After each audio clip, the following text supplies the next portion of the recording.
శ్రీ గురుభ్యో నమః. శ్రీ విశ్వావసు నామ సంవత్సరం జ్యేష్ఠమాసం ఉత్తరాయణం గ్రీష్మ ఋతువు శుక్లపక్షం ద్వాదశి నక్షత్రం చిత్త. ఉదయం 9:39 వరకు. వర్జ్యం మధ్యాహ్నం 3:57 నుండి 5:45 వరకు. దుర్ముహూర్తం తెల్లవారి 5:35 నుండి 7:15 వరకు. రాహుకాలం ఉదయం 9 గంటల నుండి 10:30 వరకు.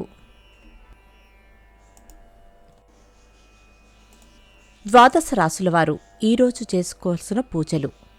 శ్రీ లక్ష్మీ నరసింహస్వామివారి ఆలయంలో లక్ష్మీ చందనంతో అర్చన జరిపించండి. ద్వాదశ రాశులు. మేషరాశి.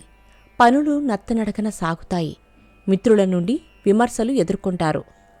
సోదరుల కలయిక. వృషభరాశి. ముఖ్యమైన వ్యవహారాలు ముందుకు సాగవు. గృహ నిర్మాణ ఆలోచనలు స్థిరంగా ఉండవు. మిథున రాశి. భూముల క్రయ విక్రయాలలో లాభాలు పొందుతారు. ఆర్థిక పరిస్థితి సంతృప్తికరంగా ఉంటుంది. కర్కాటక రాశి.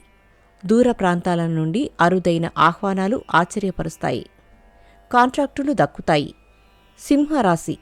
అందరిలోనూ ప్రత్యేక గుర్తింపు పొందుతారు. ఆరోగ్య సమస్యలు ఎదురై చికాకులు పెడతాయి. కన్యారాశి. ఉద్యోగులకు ఊహించని బాధ్యతలు పెరుగుతాయి. వాటిని సమర్థవంతంగా నిర్వహిస్తారు. తులారాశి. ఇంటర్వ్యూలకు హాజరవుతారు. ఉద్యోగాలలో ఆటంకాలు ఎదురైనా అధిగమిస్తారు. వృశ్చిక రాశి. కొత్త కార్యక్రమాలకు శ్రీకారం చుడతారు. మీ నైపుణ్యానికి గుర్తింపు పొందుతారు. ధనస్సు రాశి. రాజకీయ కళారంగాలలోని వారు సన్మాన సత్కారాలు పొందుతారు. వాహన సౌఖ్యం. మకర రాశి. ఆర్థికపరమైన లావాదేవీలు సంతృప్తికరంగా ఉంటాయి. రుణాలు తీరి ఊరట చెందుతారు. కుంభరాశి. ప్రతి విషయంలోనూ ఆలోచించి ముందుకు సాగడం శ్రేయస్కరం. ధనలాభం. మీనరాశి. ప్రముఖులతో పరిచయాలు ఏర్పడతాయి. పనులు అనుకున్న రీతిలో పూర్తి చేస్తారు. నమస్కారం.